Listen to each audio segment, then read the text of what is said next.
Muito bem, meus amados irmãos, estamos iniciando aqui mais um programa, mais uma videoaula, da nossa Escola Bíblica Dominical, agora nesse segundo trimestre de 2024, e eu conto aqui com a presença do meu companheiro, o evangelista Carlos, que também é superintendente aqui do Templo Central. Paz do Senhor, Carlos. Paz do Senhor, pastor Alas, que Deus possa continuar abençoando a todos os irmãos que estão nos assistindo.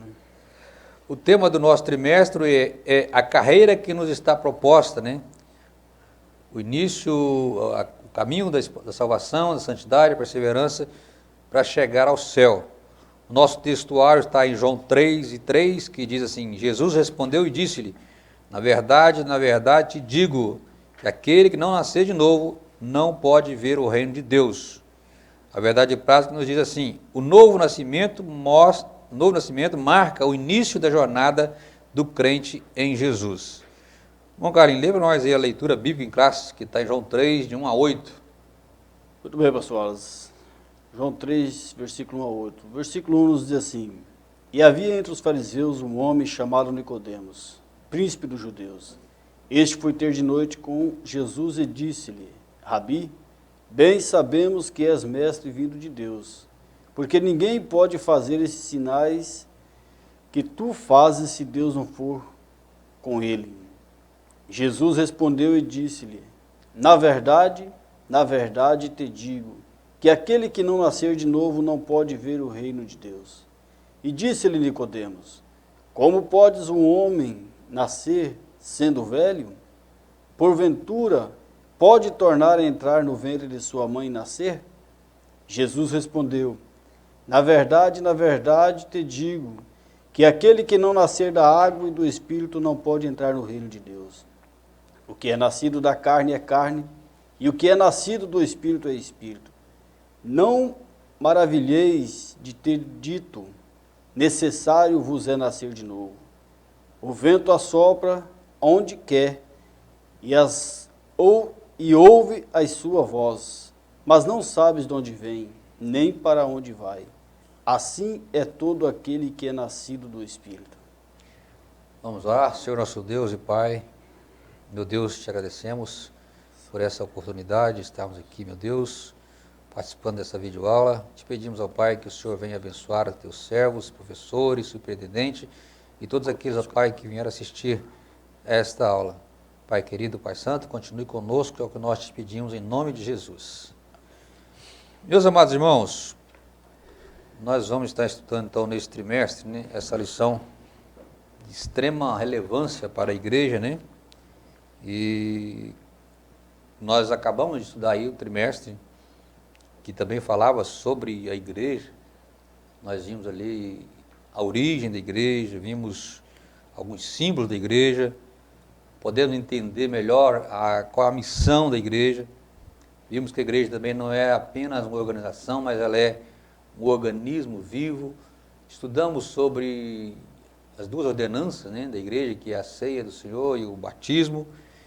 Falamos também sobre o papel da pregação. E nesse trimestre nós vamos continuar falando da igreja, só que num sentido de mostrar, digamos assim, qual é o alvo que a igreja tem.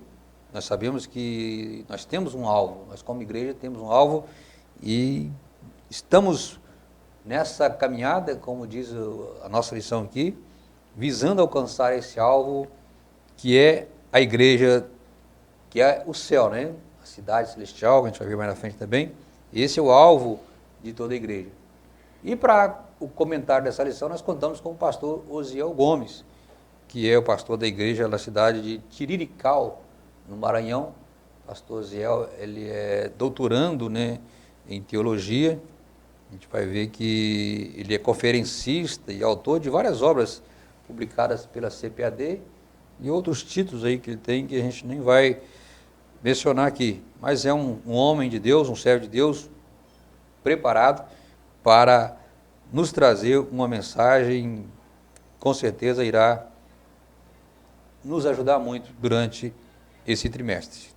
Nós vamos aprender nesse trimestre, vamos começar aprendendo, que essa nossa caminhada ela já começa com uma escolha que nós temos que fazer entre a porta larga e a porta estreita, né? E que sabemos que temos que aprender a saber nos conduzir nessa caminhada, nesse caminho, porque é um caminho perigoso, onde nós vamos encontrar inimigos, muitos inimigos irão se manifestar, tentando nos fazer desistir desse caminho, dessa caminhada. Ou seja, é uma caminhada onde as lutas vão aparecer, constantes, vão aparecer murmuradores, murmurações, né, tentações, mas o mais importante, como diz aqui o comentarista em uma das lições, é termos uma consciência santa, tranquila, e nunca perdemos essa bendita esperança, que é a marca do servo de Deus, é a marca da igreja do Senhor, que é a esperança de um dia morar no céu. Então, com certeza, essa lição ela vai nos proporcionar um entendimento melhor de tudo isso. Nessa primeira lição agora, nós vamos ver aí, iniciar, né, com esse tema aí, o início dessa caminhada, né? A caminhada que se inicia com o novo nascimento, que a gente vai ver daqui a pouco sobre o novo nascimento. E no segundo ponto vamos falar um pouquinho também do Novo Testamento, né? Aliás, do Novo Nascimento, e no terceiro ponto falaremos do Novo Testamento, da importância que ele tem para a igreja do Senhor Jesus. Pois bem, no primeiro ponto da nossa lição, nós temos aí a caminhada com Cristo, né? O primeiro tópico aí, a caminhada com Cristo. E aqui nesse tópico, o comentarista ele vai falar aqui de dois caminhos, né? Que é a vida natural e o da vida com Cristo. Bom, Carlinhos, fala para nós aí alguma coisa sobre esses dois caminhos, a vida natural e a vida com Cristo. Então, pastor Wallace, como o senhor disse, estamos iniciando esse trimestre e vai ser uma bênção, em nome de Jesus, como o trimestre passado. No trimestre passado falamos sobre mais a igreja, sobre administrações, né? E nesse agora vamos falar sobre a igreja, que somos nós que compomos essa igreja de Cristo, né, aqui na terra. E como o comentador colocou no nessa primeira aula que nós temos aí, o início da caminhada, ele deixa algo muito maravilhoso para que nós possamos aprendermos o que é uma vida humana. A vida humana, como ele disse, tendo esses dois caminhos, a vida humana, ela tem a trajetória marcada pela infância, adolescência, juventude, vida adulta, velhice, e é cauterizada por dois momentos, que é o nascimento e a morte. E nós vemos aí que a vida humana sem Cristo, ela tem as suas percas. A vida humana sem Cristo, ela leva muitos à decadência moral, ela leva muitos à tristeza, ela leva muitos a chegar a um ponto de suicídio. Por quê? Porque não tem uma vida regrada pelo Espírito Santo para que possa ajudar. Nós vemos que muitos que levam a vida humana no seu bel prazer, nos deleitos dos seus pecados, nos vícios, acabando com a sua família, com aqueles que estão em volta dele, destruindo a paz daqueles que estão com ele.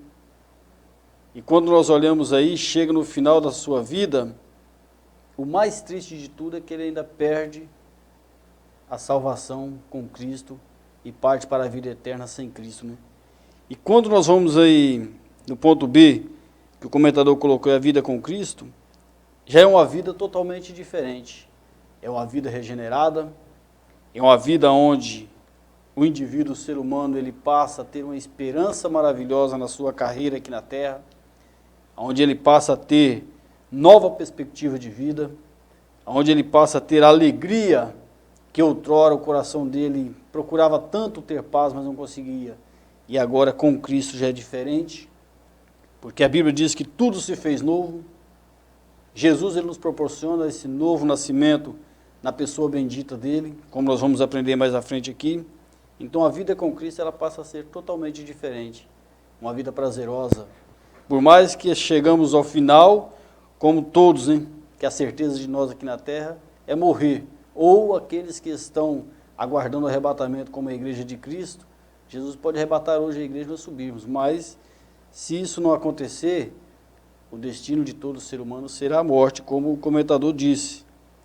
Mas se estivermos levando uma vida com Cristo, essa vida passa a ser uma vida prazerosa, cheia de alegria, né?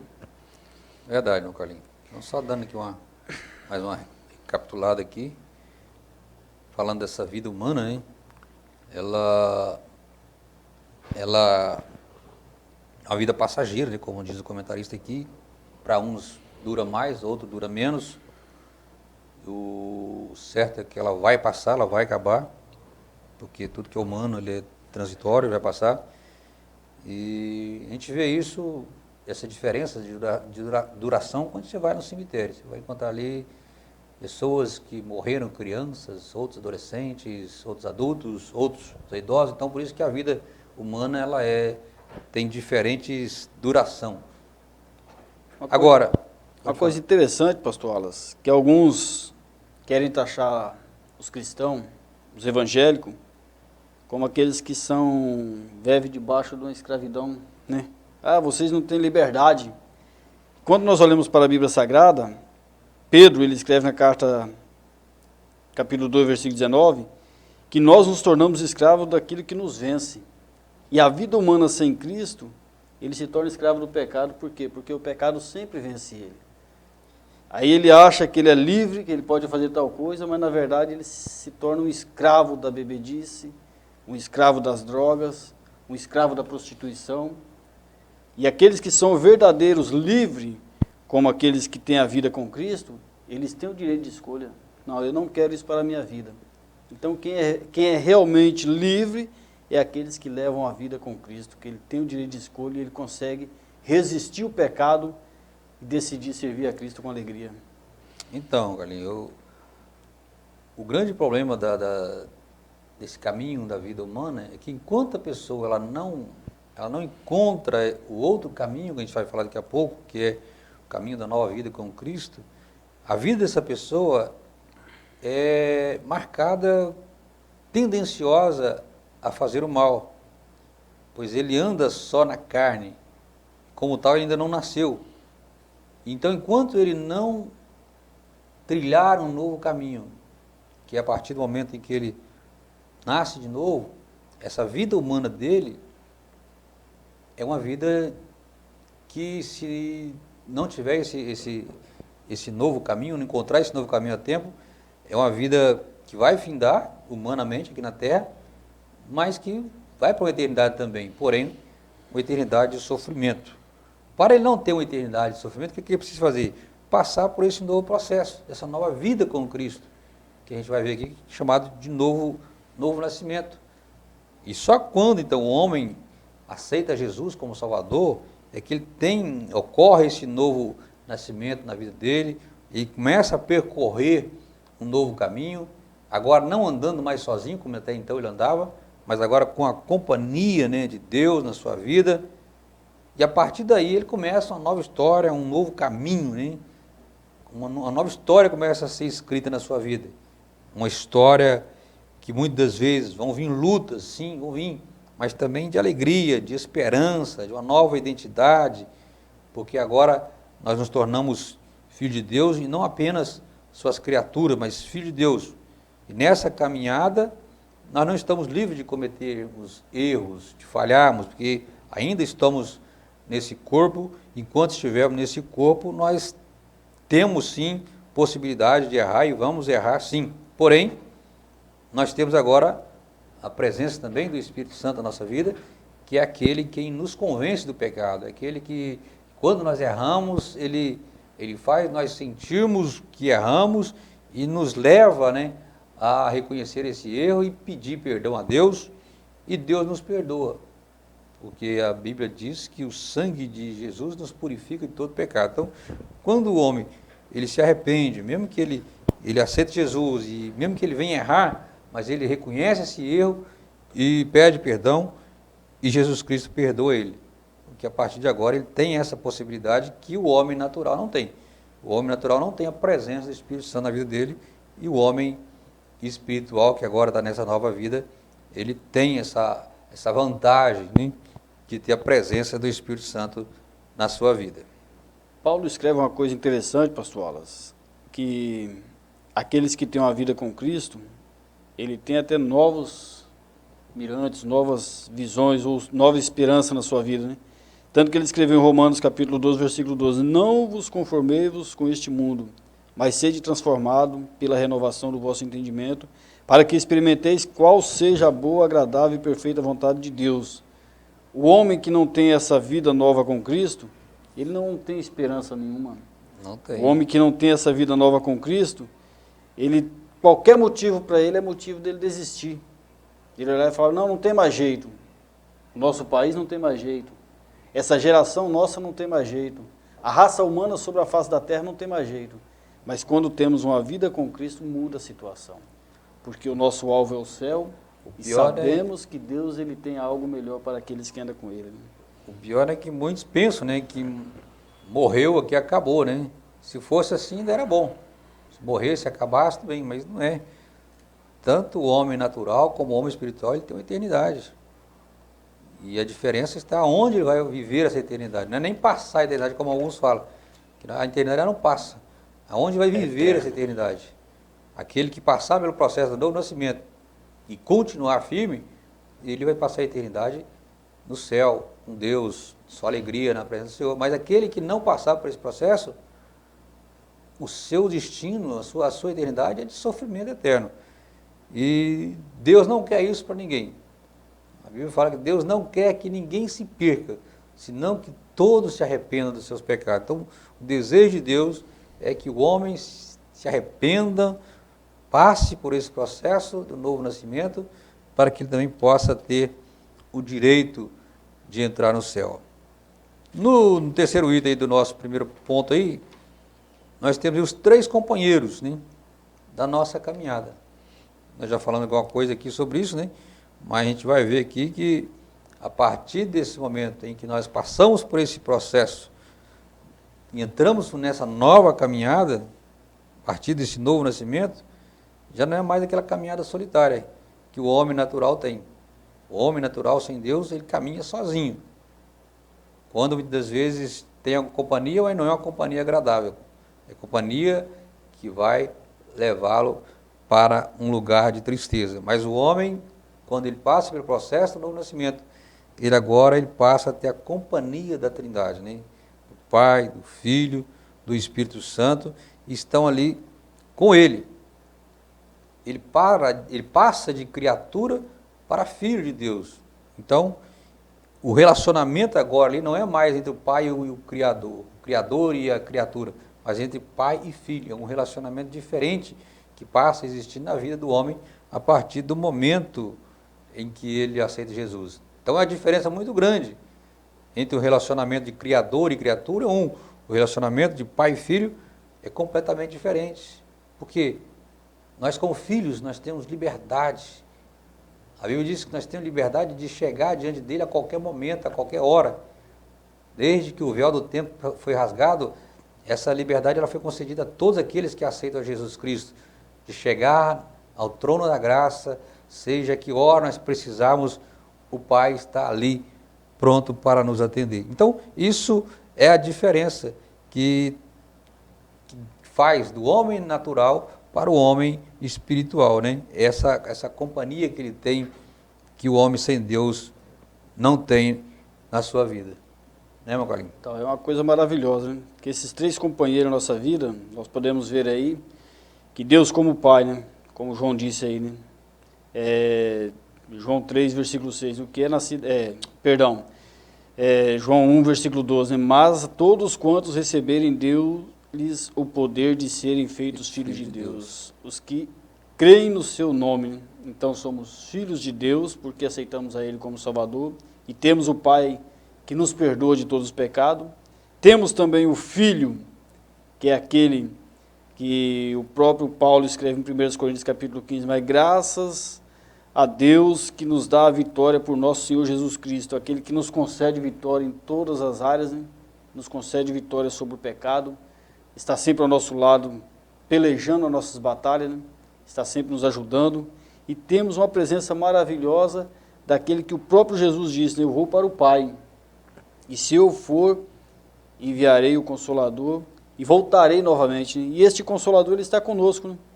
Este Consolador, ele está nos ajudando. Ele é o penhor, né? Ele é o penhor. Ele A está garantia de que Jesus vai voltar. Ele está para nos levar. dando, ele está nos dando cada dia mais graça para suportarmos as lutas, as provações, as agonias que vêm sobre nós. Às vezes, quando nós nos achamos que não tem mais condição nenhuma, quando nós achamos que não tem mais jeito nenhuma, a Bíblia diz que ele aparece com gemidos inexprimíveis e leva nossas orações ao Pai, aquilo que nós precisamos, para que o Pai possa vir nos abençoar e nos dar graça, para que possamos cada dia mais trilharmos este caminho na presença do Senhor até que Ele venha. Né?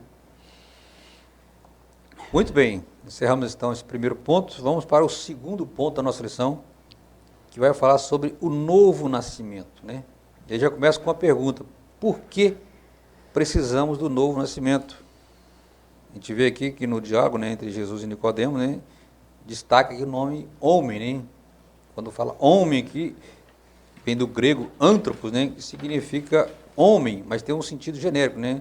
Aqui inclui todo o ser humano, não é só homem no sentido masculino, mas homens, mulheres, todos aqui estão incluídos nesse sentido aqui, mostrando que a necessidade de todo ser humano ele passar por esse processo aqui. Então, por que nós precisamos do novo nascimento? Simplesmente porque sem o novo nascimento nós estaríamos mortos em delitos e pecados, como diz Paulo lá em Efésios 2, versículo 1 e 2. Mortos em nossos delitos e pecados, se não tivéssemos passado por esse processo do novo nascimento. Então, o homem, quando ele nasce, ele já nasce ali impregnado pelo pecado, né? É por isso que a Bíblia diz, em Romanos, que todos pecaram, destituídos estão da glória de Deus, e a única maneira dele voltar a ter essa glória de Deus novamente é a partir do momento em que ele decide aceitar Jesus como Salvador, que é o único que pode perdoar pecados, né? Então, é a única maneira do homem ter esse pecado perdoado, ter o direito de entrar no céu novamente, é ele aceitando Jesus, ou seja, nascendo de novo, como vai ver aqui, tendo uma nova chance de recomeçar. Esse novo nascimento aqui é uma nova chance que Deus dá ao ser humano dele recomeçar. Deus ele não obriga também o homem a fazer isso, a passar pelo novo nascimento, mas Deus dá a ele essa liberdade, essa escolha de querer nascer de novo ou não. Simplesmente Jesus vai deixar muito claro aqui para Nicodemos que para ele entrar no céu, a única opção para ele era nascer de novo. Então o novo nascimento ele tem uma importância tremenda na vida do homem. O homem que quer morar no céu, ele precisa passar pelo processo do novo nascimento. Não é isso, meu Carlinhos? Então, o que eu acho lindo e maravilhoso na Bíblia Sagrada, pastor Wallace, é que Nicodemos, ele era um personagem de destaque. Nós vemos aí que ele aparece no Evangelho de João aí, Jesus menciona sobre ele, e ele era um fariseu, um membro importante do Sinédrio, um conselheiro religioso, político, judaico da época. Tinha uma aparência tremenda. Homem que conhecia o Alcorão, né, conhecia a Bíblia, homem que conhecia as profecias do Antigo Testamento, e o próprio Jesus o chama de mestre. Ele ensinava Israel.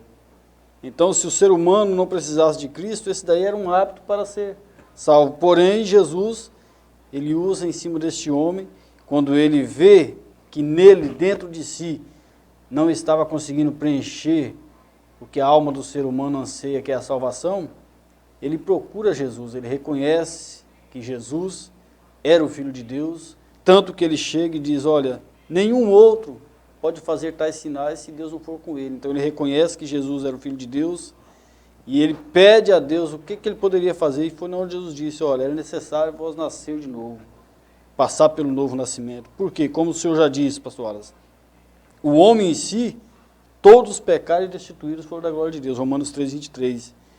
E o homem com Cristo, como Paulo escreve na sua segunda carta aos Coríntios, capítulo 5, 17, assim que se alguém está em Cristo, uma nova criatura é. As coisas velhas passaram, e eis que tudo se fez novo. Tudo aquilo que não prestava na vida do ser humano antes de aceitar a Cristo, Jesus ele limpa, ele apaga os pecados. Ele redige uma nova história. Ele faz uma nova página para o ser humano. Ele faz com que o ser humano, outrora só dava tristeza para a família, ele faz com que aquela pessoa seja uma pessoa alegre, uma pessoa prazerosa, de todos poder estar com ele, no convívio com ele, junto com ele. Por quê? Porque ele é nova criatura na presença de Cristo. As coisas velhas, Jesus apagou o pecado e fez uma nova trajetória para ele. É por isso que o ser humano ele precisa nascer de novo. Ele precisa abandonar os seus pecados que vem arrastando desde Adão, que não conseguia de jeito nenhum, tanto que o único que pode fazer esta obra maravilhosa é Jesus. Eu olho para a Bíblia Sagrada lá em Apocalipse, João na Revelação, quando o anjo toma aquele livro na mão, e João começa a olhar, e todos que estavam em volta ali, ninguém podia fazer nada, ninguém podia nem olhar para aquele livro, João cai em prantos, chora, se lamenta, e quando ele está chorando e se lamentando, um dos anciãos olha, eis aí o varão, o leão da tribo de Judá, né? A raiz de Davi, aquele que foi morto, mas ressuscitou o terceiro dia, subiu ao céu, este é digno de desatar e de abrir os 7 selos. Né? Então o único que pode fazer algo para o ser humano, para limpar a mancha do pecado, a lepra do pecado, aquilo que vem arrastando sobre a humanidade, é Jesus Cristo. Por isso que o ser humano tem que nascer de novo na presença de Jesus. Né? Aí no segundo tópico desse segundo ponto, nós vemos que a religião não faz nascer de novo, né? O Carlinhos já destacou aqui um exemplo claro que é o próprio Nicodemos, né? Ser religioso não significa ter nascido de novo, né? Nós não podemos confundir religiosidade com uma nova vida em Cristo, um novo nascimento. Nicodemos é o exemplo perfeito disso aqui. Como o Carlinhos disse, Nicodemos ele era um homem religioso, né? Conhecedor da lei, era autoridade em Israel, um homem super importante. Se a religião fosse suficiente para a salvação do homem, Nicodemos não precisava ter passado por esse processo. E tanto é verdade que Nicodemos, apesar de toda essa sua importância que ele tinha para a religião, ele sentia que faltava algo na vida dele. Ele sentia um vazio na alma dele, que fez com que ele procurasse a pessoa de Jesus para entender isso, por que ele sentia essa necessidade. Então que ele se aproxima de Jesus, e Jesus percebe, entende que Nicodemos estava sendo sincero, que Nicodemos não estava ali querendo testar ele em alguma coisa, mas que Nicodemos realmente estava sedento da salvação e entendia que, apesar de todo o conhecimento que ele tinha das Escrituras, faltava alguma coisa para ele ainda, tinha um vazio que precisava de ser preenchido. É onde Jesus diz para ele, olha, é necessário você nascer de novo, é necessário nascer da água e do Espírito. Então, Nicodemos, apesar de toda a sua religiosidade, ele faltava alguma coisa. E todo ser humano passa, todo ser humano tem esse vazio que precisa ser preenchido. Desde quando nós nascemos, nós temos um vazio dentro de nós que só Jesus pode preencher. Só Jesus pode preencher esse vazio, um vazio na nossa alma. Isso acontece quando nós aceitamos a Jesus como Salvador da nossa vida, é que esse processo ele se cumpre na nossa vida. Então, religião não é o suficiente para o homem entrar no céu. Religiosidade não é garantia de salvação. Nunca foi nem será. A única coisa que garante a salvação do homem é o processo do novo nascimento, aceitando a Cristo como Salvador da sua vida. O próprio Jesus disse, ninguém vem ao Pai se não for por mim. Se não for passar por Jesus, não vai chegar ao céu. Pode ser o maior religioso do mundo, mas se não aceitar a Jesus como Salvador, não vai entrar no céu. Então, religião não faz parte, não faz nascer de novo. E no terceiro item nós temos aí o novo nascimento e o seu processo, né? Nós vemos aqui que o novo nascimento, a expressão novo, né, significa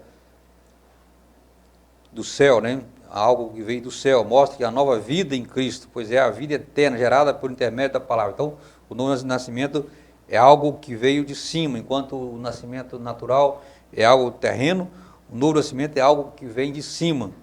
E aí o escritor da lição, ele faz aqui um comentário, e aí eu quero chamar a atenção do professor, porque o comentarista ele não está afirmando, mas ele diz que pode se referir, a água aqui nesse processo, ela pode se referir à antiga lei e simbolicamente ao seu sentido. Ele dizia, ora, nosso Senhor cumpriu a lei, de modo que ao falar da velha ordem, a representação da água era assegurada, mas por intermédio da nova ordem, a nova aliança, por meio da obra do Espírito Santo, a água iria jorrar para a vida eterna. Então, o comentarista, ele se utiliza aqui dessa passagem do capítulo 3 de João, né, desse versículo principalmente, onde Jesus fala dessa necessidade de Nicodemo, de nascer de novo, e aí ele associa, né, esse processo, né, do novo nascimento, onde eles colocam a água podendo se referir a um processo aqui do cumprimento, né, da lei. É um argumento que ele diz que pode ser, então eu quero deixar frisar bem isso, que nem o comentarista está afirmando isso, ele está dizendo que pode se referir ao cumprimento da lei, mas tem sentido. A gente talvez não tenha ouvido falar muito sobre esse sentido aqui, né?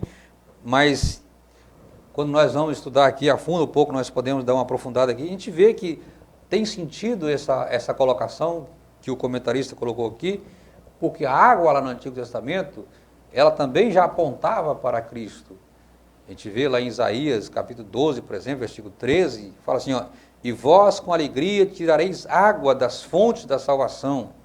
E aí nós vamos cá para o Novo Testamento, quando Jesus conversa com a mulher samaritana, e Jesus fala para ela, olha, se você soubesse quem é que lhe pede de beber, ele te daria água, e água que rojaria para a vida toda. É água que iria correr frequentemente para a vida toda. Isso falando dele, do próprio Cristo. E nós sabemos então que o Antigo Testamento, ele apontava para Cristo. Grandes partes das profecias se cumpriram em Cristo. E aí, nesse caso aqui, também a água, ela apontava para o que Cristo iria fazer. Lá no Antigo Testamento, a água, muitas vezes, nós vemos ela sendo usada para purificação de alimentos, de animais, em sacrifícios.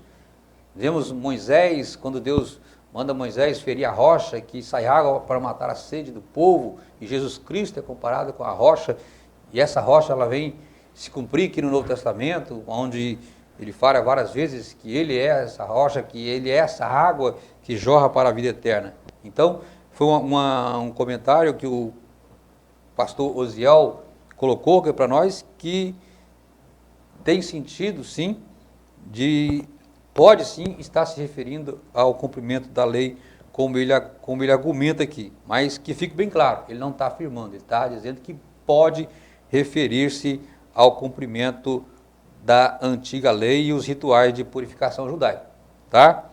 E depois vem a questão do Espírito, né? A questão do Espírito já é talvez mais simples de a gente entender, porque fala de algo vindo do céu, né? É uma obra realizada pelo Espírito Santo, o processo da regeneração que o Espírito Santo, ele faz na vida do homem, transformando a vida dele, transformando ele numa nova criatura, em filho de Deus, como nós já falamos aqui. Não é isso, meu Carlinhos? Então, pastor, igual o senhor frisou bem frisado aí, o pastor Osiel Gomes, ele pega alguns pontos do Antigo Testamento, porque muitas coisas simbólicas lá eram uma tipologia do que iria acontecer no futuro em Cristo, cumprir no Cristo, né? E como o senhor disse aí, tem muitas passagens bíblicas que nos dá esse respaldo, né? João Batista mesmo, quando recebeu Jesus para ser batizado, ele disse, né? Eu não conhecia, mas o que me mandou batizar com água, esse me disse, sobre aquele que vires descer o Espírito, sobre ele repousará, esse é o que batizará no Espírito Santo com fogo. Cumprido-se em Jesus. E nós vemos também João, no capítulo 7, versículo 38 e 39, ele dizendo, quem crê em mim, como diz a Escritura, rios de águas vivas correrão no seu ventre. E isto disse ele do Espírito que havia de receber os que nele crescem, porque o Espírito Santo ainda não fora dado por ainda Jesus não ter sido glorificado. Então, cumprindo-se tudo isso na íntegra em Jesus Cristo. Né? É uma tipologia do Antigo Testamento, nós vemos aí o próprio Jesus fazendo com que as palavras do Antigo Testamento cumprissem sobre ele naqueles dias. Né? Muito bem, meus amados irmãos, vamos então para o nosso terceiro ponto da nossa lição, o Novo Testamento e a caminhada da fé do cristão. Aí nós temos no primeiro tópico aí, o Novo Testamento, né? Aí diz aqui que o conceito do Novo Testamento, como escritura, é um processo gradual na vida da igreja. Por que esse processo gradual? Veja bem, a gente vê que o Novo Testamento ele começou a ser escrito após a ascensão de Jesus, mais ou menos lá pelo ano 50, por aí afora, talvez um pouquinho antes, talvez um pouquinho depois, essas datas não são muito precisas, mas ele começou a ser escrito ali com a primeira carta de Paulo aos Tessalonicenses, né? Apesar do Novo Testamento ele começar com o Evangelho de Mateus, porque está escrito em uma lógica cronológica, né? Está de maneira cronológica, né? E não lógica. Então, por isso o Evangelho de Mateus ele vem primeiro, está numa forma lógica e não cronológica. Então, essa primeira epístola já foi escrita já no ano aí 50, 52, por aí afora, varia muito essas datas. O certo é que ele só ficou pronto, digamos aí, no ano 97, quando João escreveu o Apocalipse. Porém, ele não foi aceito imediatamente pela igreja, por quê? Porque a igreja, ela se preocupava, a igreja tinha o cuidado de observar todos os escritos para não incluir uma heresia, um livro herético ali no meio dos livros inspirados por Deus. E na época já existia isso, muitos escritos heréticos que poderiam vir digamos, contaminar as escrituras. Então, era um processo demorado porque era analisado, passava por um processo grande de cuidado, de pesquisas, para que chegasse à conclusão de que realmente aquele livro, aquela carta, era inspirada por Deus. E isso só ficou completo, só ficou pronto, entendido como inspirado, esses 27 livros, lá pelo ano 397, num concílio lá em Cartago, em que esses livros foram englobados ou colocados no cano sagrado ali como livro inspirado por Deus. Mas até então havia esse cuidado da igreja em não receber um livro como inspirado de qualquer maneira. Então passava-se por esse processo todo aí, por isso essa demora aí. Mas o certo é que esses 27 livros que temos no Novo Testamento, da maneira como encontramos hoje, eles foram cuidadosamente examinados e colocados aqui na Bíblia Sagrada como palavra de Deus, e nós cremos nisso, nós acreditamos nisso, e é por ele que nós nos guiamos. Bom, Carlinhos. Nós vemos aí, pastor Wallace, que a lei, como o senhor disse aí, a antiga aliança, ou como nós podemos ver aí, um documento comprovatório desse ato, né? Ela se cumpriu na íntegra de Jesus, né? Gálatas capítulo 4, versículo 4 diz: mas vindo a plenitude dos tempos, Deus enviou o seu Filho nascido da mulher e nascido sob a lei, né? Cumpriu-se em Jesus. Então, o conceito do Novo Testamento para a igreja é muito maravilhoso. Por quê? Porque ele abre um novo espaço, ele abre uma nova oportunidade, um leque para o ser humano, né? Outrora nós vemos que neste Novo Testamento, diz o próprio Jeremias, em que dias vem, diz o Senhor, em que farei uma nova aliança com a casa de Israel e com a casa de Judá. Jeremias 31, versículo 31, né? Nós vemos aí que Deus ele abre um novo parênteses para que viesse estabelecer a igreja de Cristo, para que viesse cumprir o grande amor de Deus que Deus tem para com a humanidade, para que viesse se cumprir a grande promessa feita lá em Gênesis capítulo 3, versículo 15, que da semente da mulher haveria aquele que nasceria, esmagaria a cabeça da serpente, aniquilaria de uma vez por todas. E Jesus ele veio. No Novo Testamento, como foi registrado, tem as façanhas de Jesus, o ato em que Jesus entrega a sua própria vida por amor de todo mundo e faz com que todo o ser humano se quisera, seja salvo, João 3,16, alguns creem na predestinação. E se nós olhássemos para este versículo, Deus ele predestinou o ser humano todo, se quiser ser salvo, para que consegue ser salvo, se ele quiser. Porque ele disse, Deus amou o mundo de tal maneira que enviou o seu Filho unigênito para todo aquele que nele crê. Então o Novo Testamento ele tem uma importância muito grande, por quê? Porque revela e cumpre-se o projeto de Deus para com o ser humano e revela o grande amor que Deus tem com a humanidade, né? Na pessoa bendita de Jesus, e é registrado no Novo Testamento. Né? No segundo tópico, nós temos o tema principal do Novo Testamento. Esse tema principal aqui, né, acredito que todos os estudiosos da Bíblia têm isso muito claro na sua mente, né? Jesus Cristo, ele é o tema central do Novo Testamento, bem como do Antigo Testamento. Porque nós vamos observar, desde Gênesis, Apocalipse, Jesus vai estar sempre presente. Nós já vemos isso na criação do mundo. Jesus ele já estava presente. Deus criou o mundo. Lá em Colossenses já fala que essa criação também foi através de Cristo. Então Jesus ele é o centro de toda a Bíblia e em especial do Novo Testamento, mais ainda. Porque aqui a gente vai ver daqui a pouco a importância dele, né? Quanto ele é importante. E o certo é então que Cristo ele é o centro do Novo Testamento. Por quê?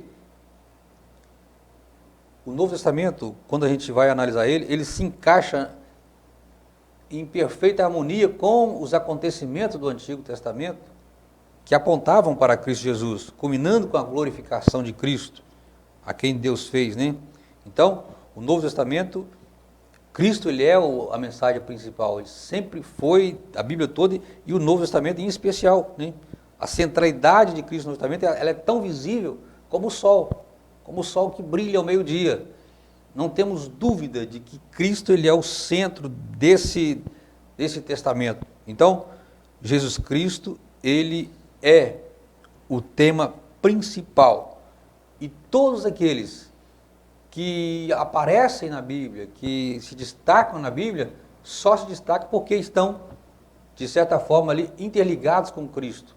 Tiveram uma relação pessoal com Cristo, levaram uma vida ao lado de Cristo, foram fiéis a Cristo, e por isso eles se encontram destacados aqui na Bíblia, como a gente já vê exemplo de João, de Paulo, de Pedro, mas todos eles tiveram um relacionamento com Cristo, por isso tem seu destaque na Bíblia. Mas se eles não tivessem esse relacionamento com Cristo, pode ter certeza que ninguém iria conhecer eles. Mas Cristo sim é o personagem principal e nós, se quisermos ser abençoados, temos que estar interligados com ele. João Batista, igual o pastor Wallace mencionou aí, ele foi um exemplo claro disso aí, né? Quando os discípulos de João Batista chegaram para ele e começaram a indagar ele acerca de que Jesus estava fazendo mais discípulos, estava batizando mais pessoas do que o João Batista, João Batista olhou para os seus discípulos e disse, olha, importa que ele cresça e que eu diminua. Então, João Batista ele queria que Jesus se destacasse, Jesus continuasse sendo o centro de tudo. E quando nós olhamos para a Bíblia Sagrada, até as mensagens de quem pregam, como nós aprendemos na lição, 12ª lição do trimestre passado, nós vemos aí que ela tem que ser cristocêntrica. Jesus ele tem que estar no centro. Jesus ele tem que ser o alvo que todos devem olhar e, como o pastor disse, né, tem que brilhar. Jesus ele é o único Salvador. Jesus ele é o único mediador. Jesus é o único que pode receber a honra, a glória e o louvor para toda a eternidade. Né? E ele tem que ser o centro de todas as coisas. E no Novo Testamento nós vemos aí, todo ele apresenta Jesus como cristocêntrico, o centro de todas as coisas. Né? E no terceiro item aqui nós vamos ver a importância do Novo Testamento nessa caminhada do cristão, né? A gente vai ver que a Bíblia toda é importante, porém, o Novo Testamento, principalmente para o novo crente, que ele está começando essa nova caminhada, o Novo Testamento ele se reveste ainda de uma importância ainda maior, né? Porque é através do Novo Testamento é que o nosso Salvador é revelado. Ele é o cumprimento das profecias do Antigo Testamento, Ele é o plano de Deus sendo colocado em prática. Então, ou seja, é o plano da reconciliação através de Jesus Cristo. E é no Novo Testamento que nós vamos encontrar isso. Então, por isso ele se reveste dessa importância tão grande. Porque ele nos revela o Salvador, ele é o cumprimento das profecias do Antigo Testamento, é o plano de Deus sendo colocado em prática. Então, a Bíblia toda, como eu disse, é importante, mas principalmente para o novo crente, que está começando a nova caminhada com Cristo, ele deve focar ali o seu começo de vida espiritual no Novo Testamento, para ele estar conhecendo, sabendo quem foi Jesus, o que Jesus fez por ele, e começar a valorizar o sacrifício que Cristo fez por ele. Hebreus capítulo 1, versículo 1 e 2, pastor Wallace, ele diz assim, ó, vendo Deus que antigamente, falando muitas vezes e de muitas maneiras aos pais pelos profetas, e a nós falou nestes últimos dias pelo Filho, a quem constituiu o herdeiro de tudo, por quem fez também o mundo. Então o Novo Testamento é onde revelou-se tudo aquilo que Deus tinha para com a humanidade, né? Jesus, o Filho amado, que ele tinha, o único filho que ele tinha, entregou a sua vida na cruz do Calvário e nos deu esse direito tão maravilhoso. No Novo Testamento nós olhamos e vemos e achamos aqui o novo concerto que Deus fez com a humanidade, né? Abrindo uma nova esperança para a humanidade, abrindo uma nova porta, como nós olhamos aí nas 70 semanas de Daniel, Deus parou nas 69, restando-se uma, abriu-se um parente, colocou a igreja, o ministério da graça, onde Jesus morreu na cruz do Calvário para todo aquele que nele crê não pereça, mas tenha vida eterna, que é o ministério da graça. Não foi de graça, custou a vida de Jesus na cruz do Calvário, mas simplificou muito a salvação do ser humano, e temos aí este grande leque aberto, este grande espaço de tempo, que a Bíblia não fala quantos anos será, mas nos últimos dias que nós estamos vivendo, nós aguardamos que pode ser até hoje, pode ser amanhã, um dia muito próximo, porque tudo está se cumprindo o que a Bíblia Sagrada nos diz. Esse ministério da graça que foi aberto no Novo Testamento por Jesus Cristo pode se findar, né? Verdade. Restando-se a última semana para se cumprir na grande tribulação. Então o Novo Testamento é revelado todas essas façanhas, o grande projeto que Jesus executou, o plano de Deus na face da terra, né? Verdade, meu Carlinhos. Nós estamos chegando já no final da nossa videoaula, né? Quero aqui só dizer para os irmãos que aproveitem essa lição, estudem bastante. O que nós estamos fazendo aqui é dando uma pincelada, né, para ajudar os irmãos, mas pesquisem bastante. É uma lição que ela exige uma certa pesquisa, né? Você vai ver que você vai encontrar muitos subsídios para você estar levando para a sua sala. E a gente viu nessa lição que essa caminhada com Cristo, essa nossa jornada, ela começa no novo nascimento, e é um caminho, né? Como nós vimos lá no início, é um caminho que a gente não sabe quanto tempo ele vai durar, mas que precisamos ficar firme nele, não podemos parar no meio do caminho, não podemos tentar pegar atalhos, é só mirar no alvo que nós temos em mente, que é o céu, e continuar. As lutas vão vir, as perseguições vão vir, mas como nós já falamos aqui, o escritor já escreveu também, nós temos a companhia, né, do Pai, do Filho, do Espírito Santo, que está sempre conosco e vai nos dar a garantia, né, de que nós vamos chegar lá, nós vamos vencer. Não vai ser uma trajetória fácil, não vai ser um caminho livre de problemas, mas temos condições de chegar lá no final e cantar o hino da vitória. Que Deus abençoe a todos. Deixa o irmão Carlinhos dar suas considerações, para nós colocar o ponto final na nossa escola. Meus irmãos, foi um prazer estar com vocês aqui. Que Deus possa continuar abençoando a cada professores que dedicam com amor, com carinho nessa obra tão maravilhosa, que é ensinar a palavra do Senhor, né? Que o Espírito Santo possa dar graça a cada dia mais, dando instruções para que você possa fazer uma boa aula, para que você possa ter este compromisso de ajudar cada irmão nesse caminho de salvação, né? Santidade e perseverança para chegarmos ao céu, né? Que Deus possa abençoar a todos, eu agradeço em nome de Jesus. agradecemos a Deus, né, por essa oportunidade, ao nosso pastor Roberto, que sempre tem nos abençoado, dando total apoio à nossa escola dominical, que os professores, superintendentes que vão assistir esse vídeo possam ser abençoados por ele e que vocês possam passar esse vídeo para frente, tá? Envie os vídeos para as pessoas assistirem, as vidas delas também serem abençoadas e automaticamente a escola dominical sendo divulgada. Nós precisamos de fazer o que estiver ao nosso alcance para que a nossa escola ela possa continuar crescendo.